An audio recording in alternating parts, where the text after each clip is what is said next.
नमस्कार शेतकरी बांधवांनो. पी-एम किसान सन्मान योजनेच्या लाभार्थ्यासाठी आनंदाची बातमी आहे. केंद्र सरकारकडून पी-एम किसान योजनेच्या 23वा हप्ता 20 जून 2026 रोजी शेतकऱ्यांच्या बँक खात्यात जमा केला जाणार आहे. या योजनेमध्ये ₹2000 थेट डीबीटीद्वारे खात्यात मिळणार आहे. या योजनेअंतर्गत दरवर्षी ₹6000 आर्थिक मदत दिली जाते.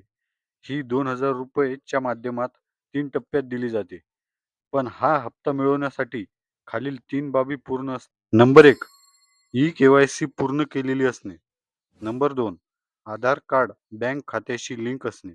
नंबर 3, जमिनीची माहिती पी-एम किसान पोर्टलवर पडताळलेली असणे.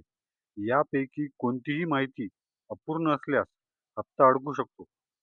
तुमचे नाव लाभार्थी यादीत आहे का नाही, हे तुम्ही अधिकृत पोर्टलवर तपासू शकता. तसेच ई-के-वाय-सी पूर्ण नसल्यास त्वरित पूर्ण करून घ्या. तुमचे नाव लाभार्थी यादीत तपासणीसाठी पी-एम किसान असे Googleवर सर्च करा.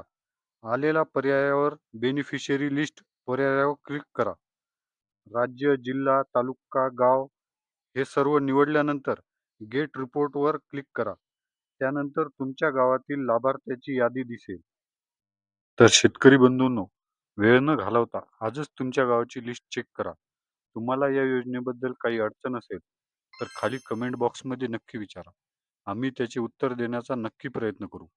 हा व्हिडिओ आपल्या इतर शेतकरी मित्रांना व्हॉट्सॲपवर नक्की शेअर करा, जेणेकरून त्यांचेही पैसे अडकणार नाहीत. व्हिडिओ आवडला असल्यास लाईक करा आणि अशाच शासकीय योजनांच्या अचूक माहितीसाठी आमचे चॅनल म्हणजेच डेक्कन फार्मरला सबस्क्राईब करायला विसरू नका. धन्यवाद. जय हिंद, जय महाराष्ट्र.